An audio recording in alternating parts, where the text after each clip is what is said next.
Now comes the question of polygamy.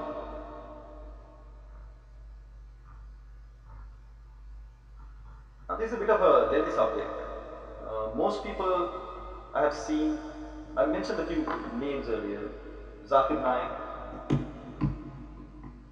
Mr. Ahmed Dida, Mr. Shabir Ali.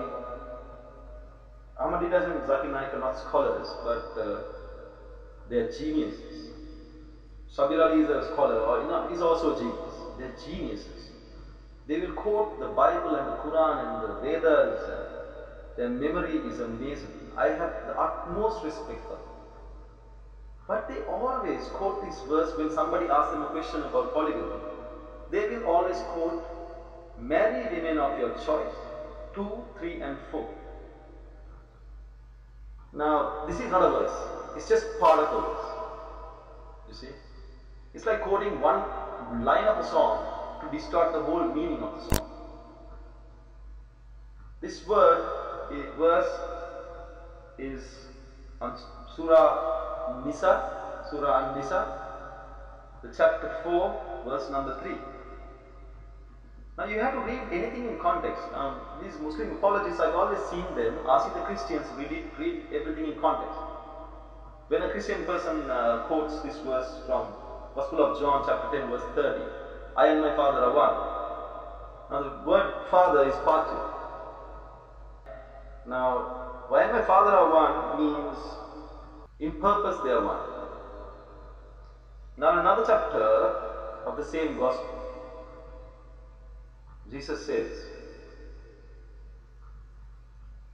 I in thee, to his disciples, and he in me, that means the God and him. We are all one. He is not claiming that he and God are one person. So he says the disciples are also one. If Jesus is God, do you think the disciples are also God because he calls them also one with him and one with God? No, it is wrong notion. That is because most people quote the verse without the context.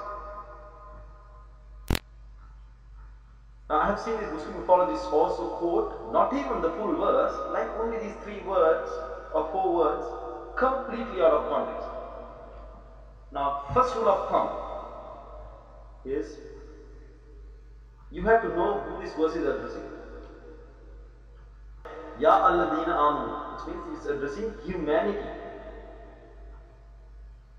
Chapter 2 talks about al-yatama, which is fatherless children, orphans.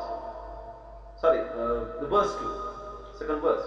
Third verse talks about when you have orphans under your protection, if you find it difficult to look after them, then this marriage dispute comes.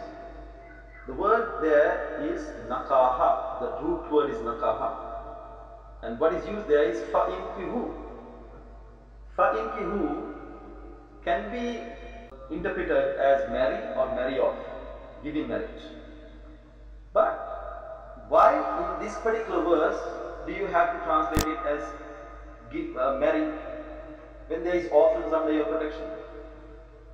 And the word is referring to all mankind. Does it mean that if the orphans are with a woman master, the woman can get married to the female children? Which means God is propagating lesbian marriages. Logically you have to think. Also, it says 2, 3 and 4, which is wrong translation. Everybody knows it's a wrong translation, but they will never change it because they're stuck in that old well. And the arrogance is such that they will never translate it properly. It says 2, 3 and 4. 2 is Idna. 3 is Salasa. 4 is Arba. Now these Muslim apologists, they are very happily they will quote the verse that talks about Jesus in the Quran, which says, Wala yakulu Salasa, which means do not say 3, or referring to the Trinity. Why do they translate as 3 there, as Salasa? And here, when the word Salasa is not there, they have still added 3. The word here is Sulasa. Sulasa means threes, in groups of threes. Masna, Sulasa and Ruba. Twos, threes and fours. If it's 2, 3 or 4, it should be Isnan, Sulasa and Arba.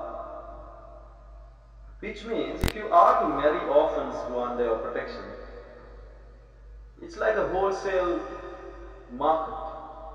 You marry 4 at a time a day and in 10 days you'll have 40 wives.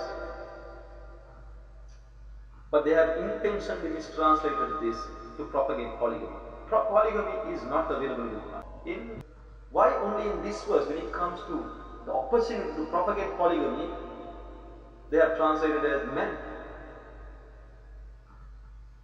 Also, this word two, twos, or as a couple, has been used in the Quran, chapter 34, verse number 46. It has been translated as twos. Why, when it comes to the polygamic verse alone, you have mistranslated that also?